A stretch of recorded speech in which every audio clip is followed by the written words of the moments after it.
지난주에는 제가 양평군민들을 직접 모시고 와서 여기서 기자회견했습니다. 오늘은 사실 양평군민들만을 위한 도로는 아니잖아요. 우리 양평군민들을 위한 도로이자 또 광주, 하남, 강동, 송파권에는 아주 중요한 도로입니다. 그래서 결국 서울, 경기, 강원도민 모두를 위한 아주 중요한 도로인데, 그래서 그 인근 주민들께서 오늘 대거 참여하셨습니다. 오신 분들 소개부터 하겠습니다. 저는 민생경제연구소에서 일하는 안진걸이라고 합니다. 강덕구 의원님 오셨습니다. 예. 송파구에서 활동하시는 우리 민변의 송기호 변호사님 오셨습니다. 강동구 주민 강동 촛불행동 단체 김상우 공동대표님, 이윤미 운영위원님 오셨습니다. 예. 그리고 서울 양평 고속도로가 갑자기 이번에 55%나 수천억이 들어가는 공사를 하잖아요. 환경 파괴, 동네 파괴, 마을 교육 환경 파괴가 심각합니다. 그래서 이를 굉장히 우려하고 있는 광주 태촌 주민 모임의 김태엽 대표님, 최수환 부대표님 참여해 주셨습니다. 예, 저쪽에 계시네요. 그리고 송파, 강동, 하남권의 시민단체입니다. 이래시민연대 백혜숙 운영위원님, 이태성 운영위원님 참여해 주셨습니다. 예. 그리고 여러분들도 들으셨겠지만 종점부나 하남 가밀지구 총연합회 주민들 대표에서 총연합회 최윤호 회장님 참여해 주셨습니다. 예. 제 계십니다. 절박한 마음으로 오늘 저희들이 함께 이 자리에 섰습니다. 양평 고속도로 종점 변경의 진실에 다가서려고 하는데 그 방어벽이 너무 큽니다. 모든 진실은 국토부가 알고 있는데 어떻게 보면 국토부보다 더 윗단위에서 알고 있다라고 생각합니다. 그런데 그 진실을 공개하지 않아서 오늘 이 자리에 다시 시민 여러분들과 함께 섰습니다. 국토부는 서울 양평 고속도로 타당성 조사 용역이 진행 중이라고 합니다. 그리고 이미 용역비 18억 6천만 원을 지급했습니다. 타당성 조사 가업기간은 올해 3월 23일까지였고 가업기간도 360일로 모두 끝났습니다. 타당성 조사 가업기간은 올해 3월 23일까지였다고 말씀드렸는데 분명히 자료가 있어야 되는데 자료도 없고, 그리고 타당성 조사 중이라고 편익 분석 자료도 역시 없다고 합니다. 누가 이 말을 고지고대로 믿겠습니까? 도기 과업지시서에 따르면 과업이 완료될 때 1번 타당성 조사 평가 보고서라든지, 그리고 두 번째 용역 보고서라든지, 세 번째 보고서 별책 부록이라든지, 그리고 타당성 조사 도면이라든지 전산 파일 등 이런 이제 자료들을 우리 성과품으로 제출하도록 되어 있습니다만, 타당성 조사 보고 내용에는 에타 결과와 비교하도록 동시에 되어 있음에도 불구하고 이런 부분들이 정확하게 나오지 않고 있습니다. 이미 관련 자료 요청을 했지만 아직까지 이런 방구도 없습니다. 국토부는 지체하지 말고 즉시 자료를 제출할 것을 촉구합니다. 이번 자료 제출 결과에 따라서 반드시 책임져야 할 사람들에게 책임을 물을 것입니다. 만약 5종의 성과품을 받지 않고 용역비 지급을 완료했다면 이것은 완성되지 않은 보고에 국고를 지급한 국고 낭비이며 원희룡 장관이 이야기하는 소위 배임일 것입니다. 이와 관련한 책임자를 조사하고 그리고 반드시 문책해야 합니다. 만약 자료가 있음에도 제출하지 않은 것이라면 그동안 장관은 용역 진행 중이라는 허위 답변을 국회에서 한 것이며 국회와 국민을 농락한 것입니다. 이에 대한 책임 역시 반드시 물어야 할 것입니다. 진실을 역사 앞에 잠시 숨길 수는 있을지 모르지만 결국 드러납니다. 역사를 통해 이미 이런 사실이 증명됐음을 원희룡 장관과 그리고 국토부에 분명히 경고합니다. 이상입니다. 네, 반갑습니다. 며칠 전에 저희 총연합회에서 이쪽에 지금 이 자리에서 저희가 그동안 많이 주장했었던 내용에 대해서 기자회견을 했었는데요. 오늘은 저희 가밀지구뿐만 아니라 다른 인근에 있는 저희 주민분들과 같이 좀 이 자리를 좀 공론하기 위해서 이 자리에 나왔습니다. 기자님들의 많은 관심 부탁드리고요. 저희 가밀지구는 2019년 2019년도부터 입주를 시작해서 지금 최근에야 입주가 다 모두 완료됐습니다. 현재 주민은 4만 명이고요. 14,000세대가 모여 사는 곳입니다. 저희 같은 경우는 저희가 2019년도만 하더라도 입주가 아직 안 된 시점이고 그 당시만 하더라도 예비 타당성 조사에 대해서 이게 결과물이 정확하게 눈으로 드러나기 전이기 때문에 저희는 설마 이 노선이 그대로 적용이 될지 한 좀 의구심이 좀 있었습니다. 왜냐면 그때 당시 한신공에서 제안했던 노선은 2008년도 노선이고 저희가 입주했을 때는 2019년도 그러니까 15년도 더 된 노선을 지금 현재 감일지구가 완성된 시점에서 그대로 추진을 할 것이냐 사실 그런 거에 대한 좀 당연한 상식적인 선에서 좀 우려가 있었으나 실제로 노선이 공개됐는데도 불구하고 그 노선이 저희 감일지구를 관통하는 거에 대해서 사실 경악을 금할 수가 없었습니다. 그러다 보니까 저희는 저희가 19년도부터 그러니까 노선이 최초 공개된 2023년부터 2021년 5월 달부터 저희가 해당 노선에 대해서 계속 반대를 주장을 했었고요. 저희가 수기로 서명을 받은 게 13,000건의 수기를 국토부에 전달을 했고 수기 서명 제외하고 저희가 입주를 안 한 시점이었기 때문에 입주 예정자들 분들은 실제로 저희 지구에 아직 들어와 있지 않은 시점이었습니다. 그렇다 보니까 수기뿐만 아니라 온라인 서명을 포함하면 정말 수십만 건의 민원을 집어넣었습니다. 수십만 건의 민원이고요. 온라인 서명 포함해서. 그런 노선들로 인해서 저희는 그 감일지구 관통만은 막아달라고 그렇게 지속 요청을 했었고요. 이 부분은 저희 감일지구의 생존이 걸린 문제이기 때문에 저희가 이 노선 관통에 대해서 주기적으로 계속 꾸준히 수년째 요청을 해왔습니다.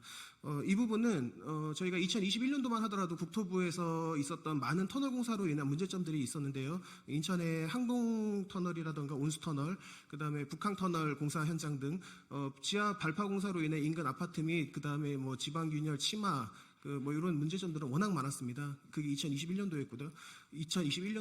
저희 주민들은 그런 사건들을 계속 봐오고 그다음에 국토부에서 대응하는 모습들을 보면서 그 공사에 대한 안전성에 대해서 저희는 100% 신뢰를 하지 못하였었습니다. 왜냐하면 당시에도 이 공사들은 지금 문제가 되고 있던 공사 터널들은 다 문제가 없다고 했음에도 불구하고 문제가 정작 발생이 되었을 때는 아무도 그에 대한 책임을 지지 않는 많은 전문가들을 봤기 때문에 저희 주민들 입장에서는 감일지구를 12m까지 인접해서 관통하는 해당 노선에 대해서 꾸준하게 반대 요청을 해왔었고 이 노선이 저희 지구를 관통하지 않고 그다음에 지구를 우회해서 지나갈 수 있도록 지속적으로 그리고 꾸준하게 여야를 막론하고 한결같은 요청을 해왔습니다.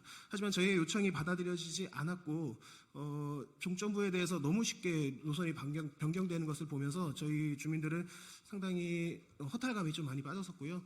앞으로 이 해당 노선이 다시 재검토가 되고 재추진이 될 때 저희 시점부에 위치한 저희 감일지구를 관통하는 일만은 분명히 없어야 될 것이고 최근에 경기도 김동현 지사님께서도 말씀하신 것처럼 인천 계양 사례 고속도로 사례를 보더라도 도심지를 우회해서 노선이 변경된 사례는 충분히 있습니다. 저희 감일지구를 굳이 그렇게 관통하지 않더라도 저희 4만 명의 저희 감일지구 주민들이 안전하고 쾌적한 환경에 살 수 있도록 해당 노선대는 꼭 우회되기를 희망합니다. 감사합니다. 네, 하남 감일지구 주민총연합회 최은호 회장님이었습니다. 이어서 하남 송파권의 유래 깊은 시민단체 유래시민연대 백혜숙 운영위원님께서 말씀해 주시겠습니다. 네, 안녕하십니까. 지금 서울 양평 고속도로는 유통 고속도로라고 할 수 있습니다. 지금 물가가 계속해서 치솟고 있는 상황에 송파에는 가락시장이 있습니다.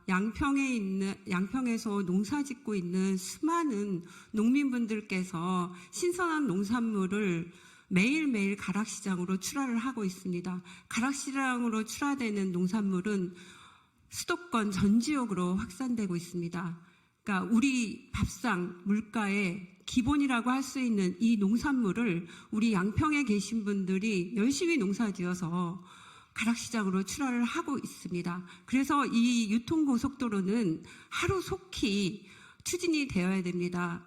지금처럼 원안이 아닌 또 다른 고속도로, 다른 이름의 고속도로가 추진되는 그런 상황은 있어서는 안 되고 만약에 추진된다라고 하면 이거는 특혜나 다름없습니다. 지금 양평에 계신 우리 농민분들은 하루속히 지금 이 막히는 상황에서는 2시간, 3시간 걸려서 신선한 농산물이 제값을 받을 수 없는 상황에 가락시장으로 출하되고 있습니다.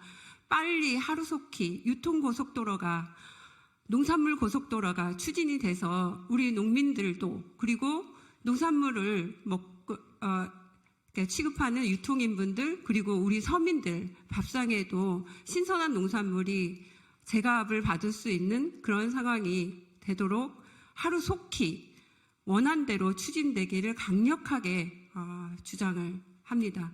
감사합니다.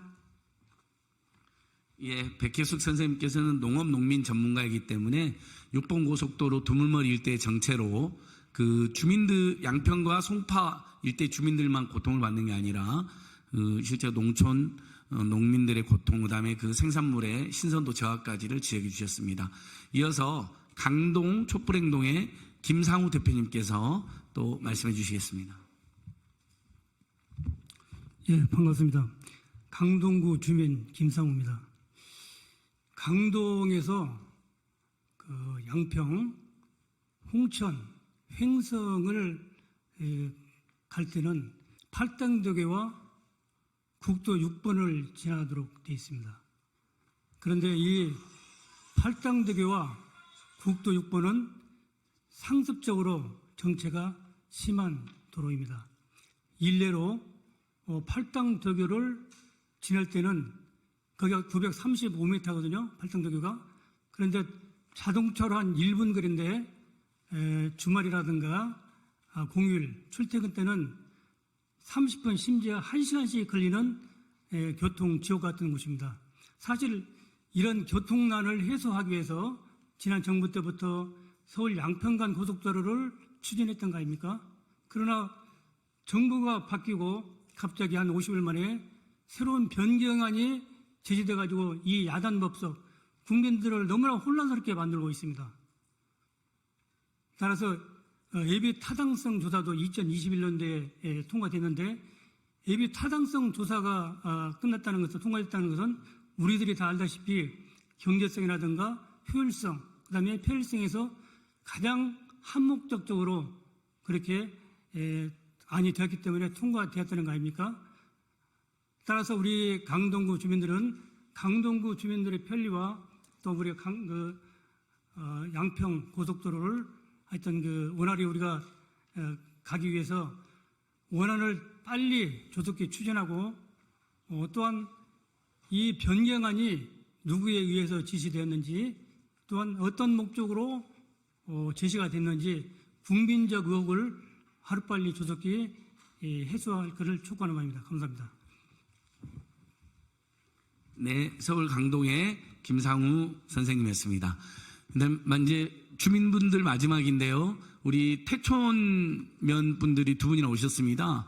김동연 지사께서도 지적했는데 이 55% 갑작스러운 변경안은요. 비용만 용역사 주장 추산으로도 3천억 가까이가 더 들 수가 있고 터널과 교량이 매우 더 많이 늘어나고 실제 마을을 훨씬 더 많이 지나는 곳으로 지금 국토부가 밝힌 자료도 나와 있습니다. 그래서 실제 그 자료를 바탕으로 저 주민 두 분께서 본인들이 열심히 연구를 해갖고 여기까지 오셨는데요.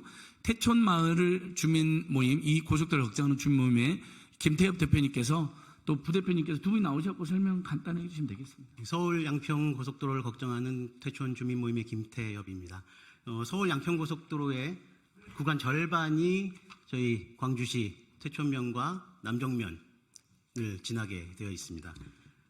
한 달 전인 7월 6일 예정되었던 설명회는 갑작스럽게 무산되고 나서 지금 한 달여가 지난 후 완전히 다른 이야기들이 저희 마을에 떠돌고 있습니다. 주민들이 망연자실한 이유는 마을을 할퀴드 통과하는 이 변경안 때문입니다. 아직까지도 변경된 이유를 알 수 없으며 합당한 이야기를 듣지 못했고 주민들의 의견도 전달하지 못하고 있는 상황입니다. 서울하고 양평의 이야기들은 많이 나오는데 북광주라고 불리는 저희 태촌면, 경기 광주시 태촌면 남정면의 이야기는 거의 묻혀 있습니다. 그래서 차근차근 여러분께 설명을 드리도록 하겠습니다. 예타안 기준으로 북광주라고 불리는 광주시 태촌면, 남정면은 1974년 팔당댐 준공 이후에 50년 가까이를 상수원 보호구역에 묶여서 개발이 제한되어 있었습니다. 그 민명하에 각종 규제들이 중첩되어 있고 그래서 양평 고속도로 저희 초기 예타 타당성 검토안을 보고 어느 정도 지역 발전이라든가 이런 부분이 좀 해소될 것이라고 믿음이 있었습니다. 하지만 예타안에 포함됐듯이 광주시 북부의 지역 균형 발전, 그리고 각종 규제로 인해 생활 인프라가 부족한 광주시 북부의 경우 삶의 질이 크게 향상될 것이라고 2021년 예타안에 분명하게 나와 있습니다. 하지만 지금 변경안으로서는 저희 지역을 그냥 관통하면서 지역에 전혀 도움이 되지 않는 것으로 저희는 판단을 하고 있습니다. 며칠 전에 이런 얘기들을 담은 김동연 도지사의 발표를 듣고 나서 그 후에 바로 국토부는 노선이 관통하지 않고 우회하는 마을이나 노선과 직접 관계가 없는 마을까지 포함해서 대한 노선의 피해를 산정하는 경기도의 방식은 정확하다고 보기 어렵다라고 반박했다고 합니다. 이것이 오늘 저희가 기자회견에 참여하게 된 주된 이유입니다. 노선이 변경되면서 추가되는 교량이 어마어마합니다. 거대한 구조물들이 마을의 경관을 해치고 마을 뒤를 훑고 지나갑니다. 나눠드린 자료에 보시면 원안은 이렇게 다리 3개를 거치고 나서 주민들이 살지 않는 곳을 통과해서 터널 구간으로만 해서 양평으로 넘어가는 안이었습니다. 지금 안은 고속도로 IC도 변경이 될 뿐더러 IC의 위치도 변경될 뿐더러 이 지역을 통과하는 다리만 15개가 됩니다. 그리고 중간중간을 터널 구간으로 연장을 하게 되는 상황입니다. 좀 자세히 보여드리면 남정 IC에서 나와서 남정 1교, 2교, 3교, 4교 그리고 태촌 1교까지 마을에 진입하는 도로에 놓이는 다리만 5개, 그리고 경안천을 건너는 태촌 2교, 그리고 나서는 바로 마을을 관통하는 도로가 나게 됩니다. 그것도 높은 고가도로로 날 가능성이 높아 보입니다. 그래서 오리마을과 여기 태촌, 광동리 마을을 관통하게 되고요. 그게 다시 터널로 다시 들어갔다가 그 다음에 다시 나오는 곳이 바로 마을 뒷산입니다. 광동리 도수리 뒷산, 자료에 참고하시면 되고요. 뒷산으로 나와서 태촌 4교하고 5교가 그 다음으로 나오게 됩니다. 태촌 4교하고 5교는 여기 그림에 보듯이 바로 저희 태촌면에 하나씩밖에 없는 초등학교와 중학교의 뒤편입니다. 그리고 지도에서도 확인하실 수 있듯이 광수중학교 기준으로 했을 때는 육안으로만 확인해도 100m에서 200m 안쪽에 높은 교량으로 고속도로가 지나가는 형태가 되게 되어 있습니다. 저희는 이런 부분에서 주민들의 생활의 불편뿐만 아니라 아이들의 학습권까지 침해하는 이 고속도로 변경을 이해할 수가 없는 것입니다. 매연 고속도로 공사하는 과정에서도 얼마나 많은 소음과 매연과 분진이 일어날 텐데 이렇게 겉으로 나와 있는 고속도로 교량까지 지나간다고 하면 아이들의 학습권 침해라든가 경관의 훼손뿐만 아니라 공해들은 저희가 앞으로 후대에 책임지지 못할 일을 하는 것이라는 생각이 듭니다. 맑고 고운 이 태촌면 저희 이주한 지 지금 13년이 되었습니다. 이 아름다운 자연에서 아이들을 키우기 위해서 이 지역에 온 것이고요. 그리고 아이들 좋은 환경에서 교육시키기 위해서 이 동네에 살고 있는 것입니다. 처음 말씀드린 것처럼 오랜 동안 규제에 묶여져 있던 태촌면 남정면입니다. 그런데 이런 공사로 인해 더 불편함만 가중되고 아무런 혜택이 없거나 혹은 주민들 불편만 더욱 가중된다면 저희들은 이런 식의 공사는 진행되지 않는 것이 맞다고 생각하고 있습니다. 국토부에서 공개한 자료에 단순히 저희 다음 지도에 붙여서 위치만 해본 것입니다. 그런데 단순히 국토부에서 공개한 자료로서는 이렇게 가깝다는 것을 알 수가 없었습니다. 그러나 김동연 지사 그 발표를 듣고 나서 저희가 직접 이렇게 대비를 해서 맞춰본 것이고요. 자료들은 나눠드린 거에서 구체적으로 참고하시면 되겠습니다. 서울하고 양평 물론 이 고속도로 좋은 방향으로 잘 전개됐으면 좋겠습니다만 그 중간에 끼어 있고 절반을 차지하는 저희 마을에 대해서도 많은 관심 부탁드립니다. 고맙습니다. 예, 안녕하세요. 송교 변호사입니다. 이 더위에 이렇게 많은 기자분들 참석해 주셔서 감사합니다. 특별히 저희 수도권 시민들의 상수원 혜택을 위해서 그동안 많은 여러 재산권이라든지 생활상의 불편을 감수해 주신 양평 국민께 진심으로 감사드립니다. 서울 시민의 한 사람으로서 서울 양평 고속도로가 원안대로 조속히 추진되어서 그동안 겪으셨던 그런 피해 조금이라도 회복이 되면 좋겠습니다. 그리고 특별히 아까 유래시민연대 백혜숙 운영위원께서 말씀하셨듯이 양평의 농산물, 양평의 산업이 우리 수도권에 더 신속하게 유통되고 그래서 양평이 더욱 발전하는 계기로 더욱 서울 양평 고속도로가 신속히 추진되기를 희망합니다. 애초에 서울 양평 고속도로가 처음 시작하려고 할 때 붙은 이름이 뭔지 아십니까? 송파 양평 고속도로였습니다. 그만큼 저희 송파 지역에서 대단히 중요한 도로입니다. 우리 양평 군민에게는 농산물 또는 여러 생활상의 요구를 해결해 줄 수 있는 고속도로이면서 또 저희 송파 시민들에게는 저희들이 두물머리라든지 또 강원도 쪽으로 가는데 지금의 정말로 도저히 받아들일 수 없는 그런 교통체증을 해소해주는 대단히 중요한 도로가 송파 양평 고속도로, 서울 양평 고속도로 원안입니다. 그렇기 때문에 저희 송파 주민들은 신속하게 원안대로 양평 송파 고속도로가 추진되기를 원합니다. 제가 며칠 전에 양평군청의 집회를 참석했는데요. 거기서 어떤 쪽에서 이렇게 현수막을 붙여놨더라고요. 양평 고속도로는 양평이 알아서 한다. 민주당은 빠져라 그러시더라고요.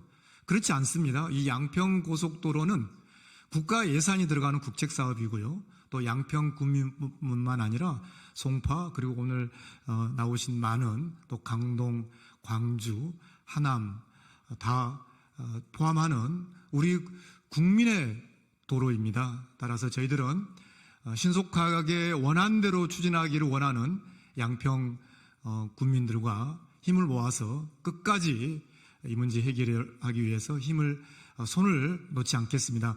마지막으로 한 가지만 말씀드리고 내려가겠습니다.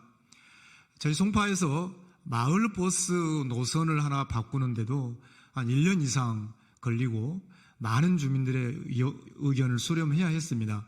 왜냐하면 거기에 또 기존에 정규 노선버스도 있었기 때문입니다. 하물며 약 2조 원이 들어간 이 국책사업의 갑작스러운 새로운 노선이라는 것이 그것도 용역하는 업체가 그렇게 안을 잡았다. 이런 말에 그 말을 곧이곧대로 믿을 상식적인 국민은 저는 없을 것이라고 생각을 합니다. 그렇기 때문에 이 문제는 단순히 양평 군민만의 문제가 아니라 부동산 그리고 소수의 집단이 국가의 중요한 정책에 관여해서 국부를 개인의 사리사욕으로 바꾸려고 하는 그러한 중대한 문제가 있을 수 있다는 생각을 변호사로서 합니다. 그렇기 때문에 반드시 국정조사 나아가 특검을 통해서 반드시 진실을 바로잡고 국가의 기강을 바로 잡아야 한다고 생각합니다.